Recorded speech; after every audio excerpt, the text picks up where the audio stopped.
इक्ष्वाकु वंश के हैं। ईख कहते हैं इक्ष को। ईख का एक गुण है, वो दुनिया की अकेली फसल है, इसकी सब चीज काम में आती है। एक भी चीज व्यर्थ नहीं है ईख की। आप तो ईख के कटोरे वाले ही हो। इस पूरे इलाके में ईख जैसी होती है कहीं होती नहीं है।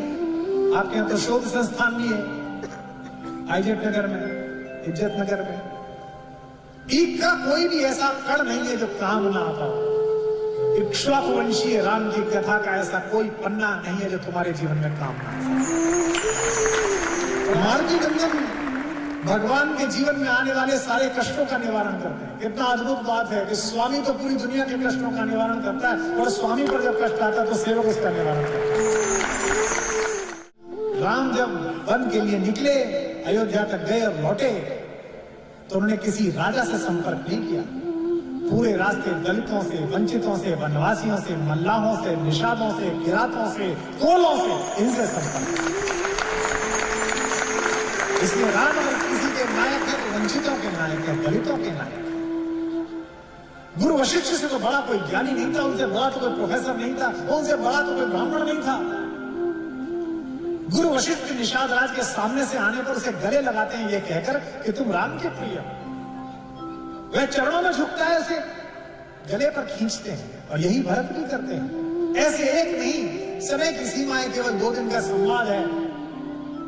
मेरा तो मन है कि 3 या 4 दिन इसी विषय पर बोला जाए कि वंचितों के राम कैसे हैं, दलितों के राम कैसे हैं, मल्लाहों के राम कैसे हैं, वनवासियों के राम कैसे हैं। राम का पूरा परिवार मानवीय है। इसलिए राम जब वन की तरफ गए, उस तपस्या ने उन्हें राम बनाया। अगर वो अयोध्या में रह जाते तो केवल अवधपति बनकर रह जाते। राम वन से वापस लौटे, इसलिए जगतपति बन पाए।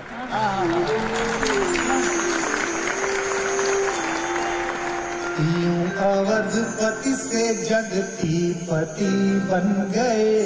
यूं अवधपति से जगती पति बन गए। यूं अवधपति से जगती पति बन गए। यूं अवधपति से जगती पति बन गए।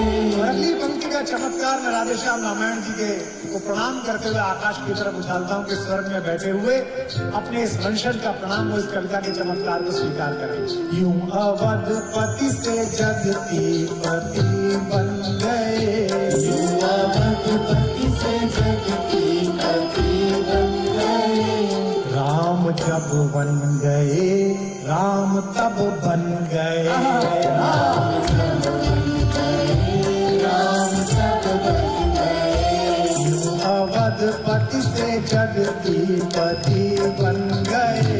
यूं अवधपति से जगती पति बन गए। राम जब बन गए, राम तब बन गए। राम जब बन गए, राम तब बन गए। राम का नाम दिन रात गाते चलो। राम का नाम दिन रात गाते चलो। अपनी मुक्ति का रास्ता बनाते चलो। अपनी मुक्ति का रास्ता बनाते चलो। राम का नाम दिन रात गाते चलो। राम का नाम दिन रात गाते चलो। अपनी मुक्ति का रास्ता बनाते चलो। अपनी मुक्ति का रास्ता बनाते चलो। अच्युतम केशवम कृष्ण दामोदरम। अच्युतम केशवम कृष्ण दामोदरम। अच्युतम केशवम कृष्ण दामोदरम। अच्युतम केशवम कृष्ण दामोदरम। राम नारायणम जानकी वल्लभम। जानकी वल्लभम। राम नारायणम जानकी वल्लभम।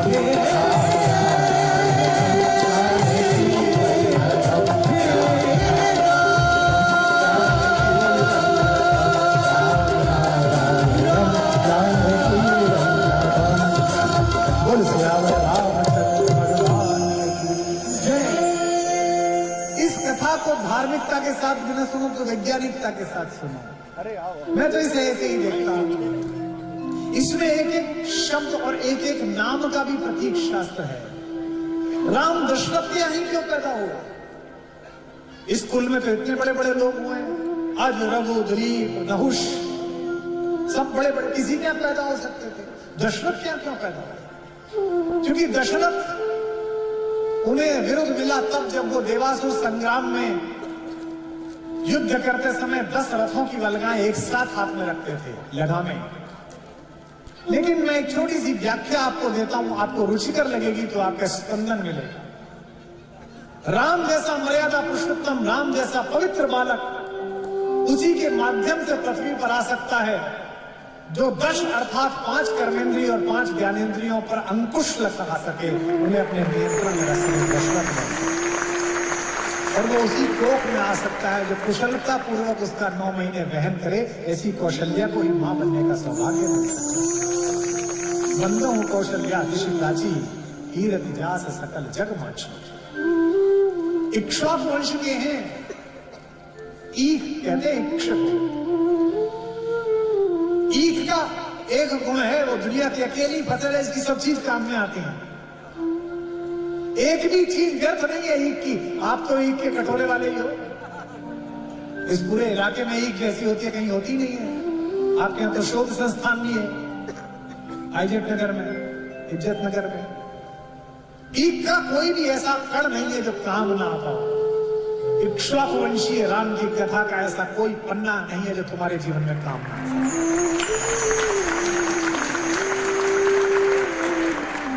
और ये प्रतीक शास्त्र भी अद्भुत है। ये सृष्टि 2 चीजों से चलती है, एक कृषि से और एक ऋषि से, एक कृषि कर्म से और एक ऋषि कर्म से। अगर कृषि ना हो तो हमारा भूखे मर जाए, सृष्टि बेकार हो जाए। और अगर ये कृषि होनी कैसे, हमारी मनुष्यता बढ़नी कैसे, इसे बताने वाले ऋषि अर्थात ज्ञानी ना हो तो प्रगति ना हो। राम ऋषि संकल्प से पैदा हुए। ये हरिबाण देव तुम चारी। एक ऋषि ने यज्ञ किया, उसमें से हरी निकली, उसे भोजन करने के बाद 4 बेटे पैदा हुए। वो किससे पैदा हुए? ऋषि संकल्प से। और जिनसे उनका विवाह हुआ है, माता सीता किससे पैदा हुई है? कृषि संकल्प। जनक हल चला रहे थे तब वो पैदा हुए। इस कहानी का मेल ऋषि संकल्प कृषि संकल्प का मेल। ये सूर्य और पृथ्वी के मेल की कहानी है। हनुमान चालीसा पर विवाद हो गया था। विवाद तो इस देश में किसी भी बात पर हो जाता है। 24 घंटे बैठे रहते हैं कि आओ विवाद करो। तो हमसे आज तक से वो हमारी एक एंकर मित्र श्वेता जी, वो मैं कहीं ग्वालियर में था, उन्होंने मुझे ऑनलाइन लाइव लिया, मुझसे कहा कि विवाद हो गया है हनुमान जी पर। मन के चलो, मालिक पे हुआ था, सेवक पे हो गया, क्या फर्क पड़ता है। और मैंने हनुमान से विवाद करने वालों से यही कहा था, इनसे सावधान है ना, मालिक तो सौम्य है, माफ कर देंगे। ये तो जिस दिन मन में आ गई उस दिन बस हमकी रजमश हो जाएगा। तो किसी ने, उन्होंने मुझसे पहला सवाल पूछा कि राम की कथा में हनुमान का क्या अस्तित्व है। मैं जानता हूं इस परिसर में कहीं ना कहीं मारुति नंदन बैठे हुए हैं, क्योंकि जहां भी राम की चर्चा होती है वो उपस्थित होते हैं। मैं जानता हूं बरेली में यहां बैठे हैं। अगली पंक्ति उन्हें प्रणाम करने के लिए इतनी ज्यादा ध्वनियां हों कि वो चौंक कर सुने कि हमने उन्हें प्रणाम किया। किसी ने कहा कि ये सूर्य और पृथ्वी का मेल है, चलो मान लिया। मुझे पूछा आज तक ने, इसमें हनुमान का क्या महत्व है इस राम की कथा में? मैंने कहा कितना भी सूर्य चमके और कितनी भी पृथ्वी पर वनस्पतियां हो जाएं, अगर बीच में वायु ना हो तो हम में से कोई ना बचे। वायु पुत्र के बिना ये कथा देखा।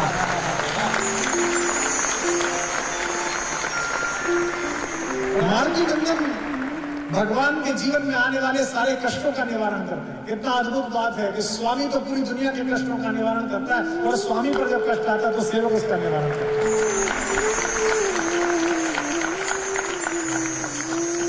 लेकिन उसके बाद भी सेवक में अहंकार नहीं है।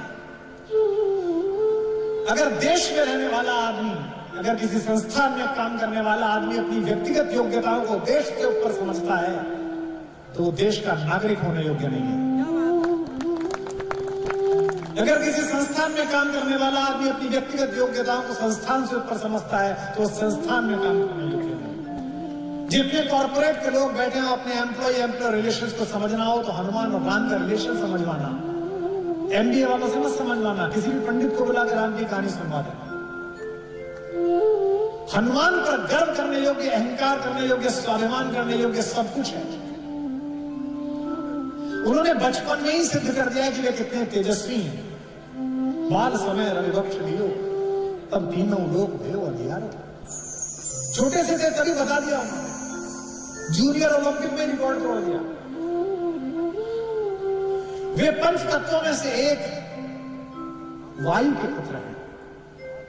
वे पंचकन्याओं में से एक पूजित माता अंजनी के बेटे हैं। वे भगवान शंकर के दत्तक पुत्र हैं। 11वां रुद्र उन्हें कहा जाता है। ब्रह्मा उनके गुरु हैं। वरुण ने उन्हें वरदान दिया कि तू पानी में नहीं डूबेगा बेटा। अग्नि ने उन्हें वरदान दिया तो अग्नि में नहीं जलेगा। लेकिन इसके बाद भी हनुमान कभी अपना परिचय ऐसे नहीं देते। हवाई जहाज में चले जाओ, पड़ोस में बैठे हुए आदमी से पूछो क्या करते हैं, बड़ी कंपनी में काम करता होगा, भारत के लिए काम करता होगा, तो वो ये नहीं बताता I did graduation from Cambridge, then I go to Harvard, then I walk with. भाई ये क्या है? बाहर जाते समय, विश्व के किसी देश में जाते समय जो हाथ में भारत का पासपोर्ट है उसके ऊपर जो अशोक चक्र छपा हुआ है वो तुम्हें इस बात की पात्रता देता है कि तुम देश के प्रधानमंत्री और विदेश मंत्री के बराबर ही शक्तिशाली हो। बाहर जाओ तो विदेश में जाते समय सदा याद रखो कि यहां तुम किसी दल के, किसी जाति के, किसी संप्रदाय के, किसी धर्म के व्यक्ति नहीं हो। यहां भारत के प्रतिनिधि हो। तुम्हारे माध्यम से भारत बोल रहा है। पराधीन देश के लिए एक स्वतंत्र चेतना वाले सन्यासी ने 7 दिन तक चलने वाली धर्म संसद के आखिरी दिन जब खड़े होकर पहला संबोधन दिया था, my American brothers and sisters, तो उस विवेकानंद के लिए आधा घंटे तक तालियां गूंजती रही थी क्योंकि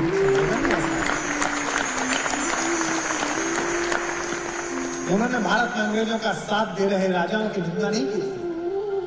उन्होंने भारत के धर्म का प्रतिपादन किया था, भारतीय होने का प्रतिपादन किया था।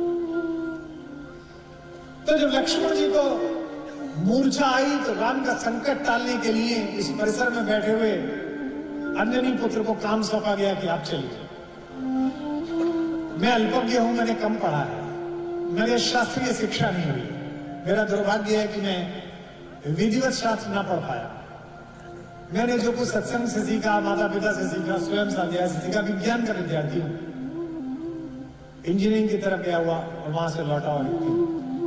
लेकिन मैंने राम कथा के जितने अंश पढ़े हैं, चाहे वो अध्यात्म रामायण हो, चाहे वो कृतिवास हो, चाहे रघुवंशम हो महाकवि कालिदास का, जो राधेश्याम जी ने इस प्रसंग को लिखा है ऐसा किसी रामचरितमानस में। आकाश में जब चले संजीवनी लेने के लिए हनुमान, तो सूर्य आकाश में निकल रहा था। आप कहेंगे रात का समय था। बरेली वालों, सूरज कभी नहीं डूबता, सूरज थोड़ी डूबता।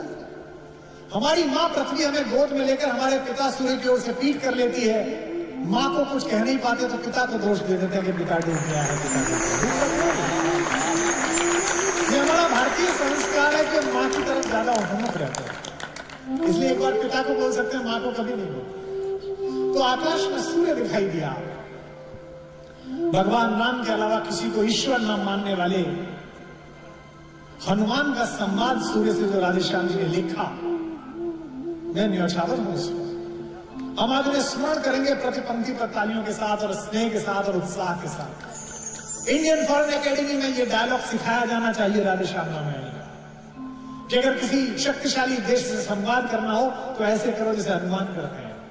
पता था कि सूरज से काम है, तो पहली पंक्ति ही अद्भुत कही है, जो समझ जाए वो सूचित करें और राधेश्याम जी को प्रणाम करें। हनुमान जी ने कहा सूरज से, हे सूरज, इतना याद रहे, संकट एक सूरज वंश पे है।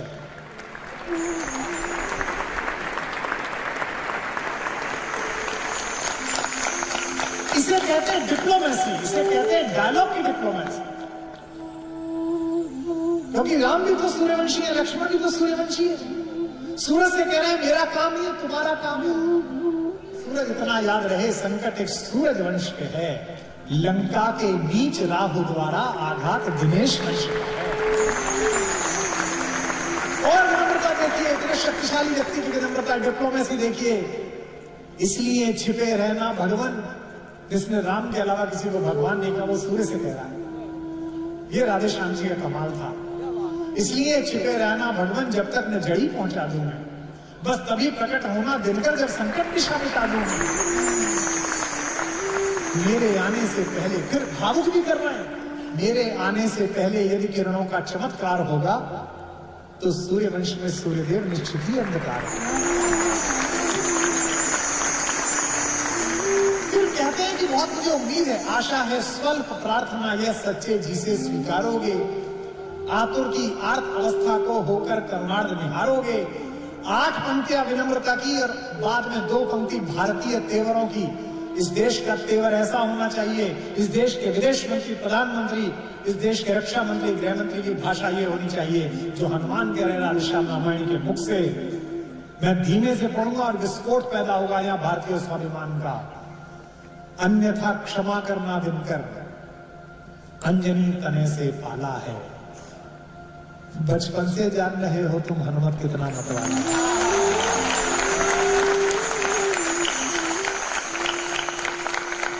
अन्यथा क्षमा करना दिनकर, अंजनी तने से पाला है, बचपन से जान रहे हो तुम हनुमत कितना मतवाला है। और धमकी भी हो तो ऐसी हो, इस तरह की हो जो इसमें दी गई। मैंने तो ऐसी धमकी ना पढ़ी, ना मुझे कोई संभावना दिखती है। फिर प्रणाम करें हम राधे श्याम जी को।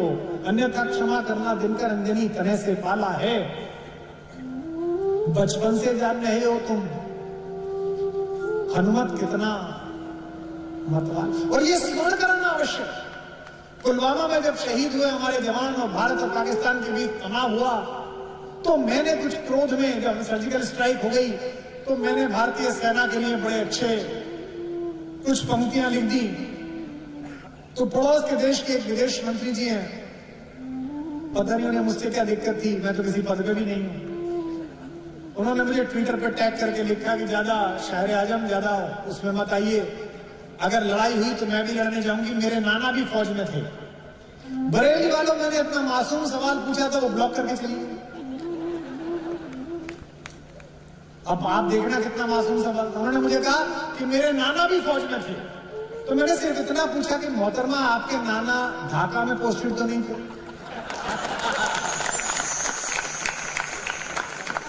अन्यथा क्षमा करना दिनकर, अंजनी तने से पाला। रिमाइंडर, बचपन से जान रहे हो तुम हनुमत कितना मतवाला है। अब ये 2 पंक्ति चेतावनी, भारत का स्वाभिमान मुख में तुमको धर रखने का, फिर वही क्रूर साधन होगा।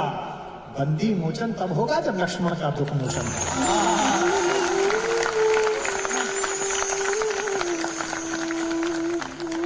पढ़ाइए कम्युनिकेशन में, पढ़ाइए पत्रकार बनाते समय संवाद को कोर्स में लगाइए। अंगद जैसे डिप्रेस्ड लड़के को, जिसके पिता का वध राम के हाथ हुआ, जिसे मुक्ति राम के तीर से मिली, और जिसने मरते समय भी राम से पूछा, मैं बैरी सुग्रीव प्यारा, अवगुण कवन नाथ मोहि मारा। और भगवान ने उसे बताया कि तेरी गलती क्या थी। अनुज वधु भगनी सुतमारी, 67 कन्या समय चारी, इन्हें कुदृष्टि विलोकई जोई, ताई अनेक अचु दोष न होई, जिसे बताया। उस अंगद को भी डिप्रेशन से निकाल कर कितना बड़ा कम्युनिकेटर बनाया राम। जिस दिन युद्ध होना था उससे पहली रात तक भी राम ने कोशिश की कि युद्ध रुके। फिर मैं इस कहानी को आज के समय से रोकना, जोड़ना। राजनीति के लोग भी बैठे हैं, ये लोग जिस भी पद पर जाएं, ईश्वर करे बड़े पद पर जाएं, इन्हें समझनी होगी ये बात। राम कथा यह भी सिखाती है, भगवान ने देश के अंदर आतंक मचा रहे किसी भी व्यक्ति से संवाद नहीं करा। खर, दूषण, ताड़का, सुबाहु, मारीच, सबको एक तीर, एक बाण काटी सब माया। लेकिन जब रावण से बात करनी हुई तो 3 बार संधि का प्रस्ताव भेजा। इसका मतलब क्या है? अगर आतंकवाद बाहर से आ रहा हो जो देश भेज रहा हो, उससे शांति वार्ता फिर भी करो, लेकिन अगर उस देश के पिट्ठू इस देश में आकर आतंकवाद मचाएं तो उनसे वार्ता करने की आवश्यकता नहीं है, तीर पर चढ़ाकर सीधे मोक्ष प्रदान करना।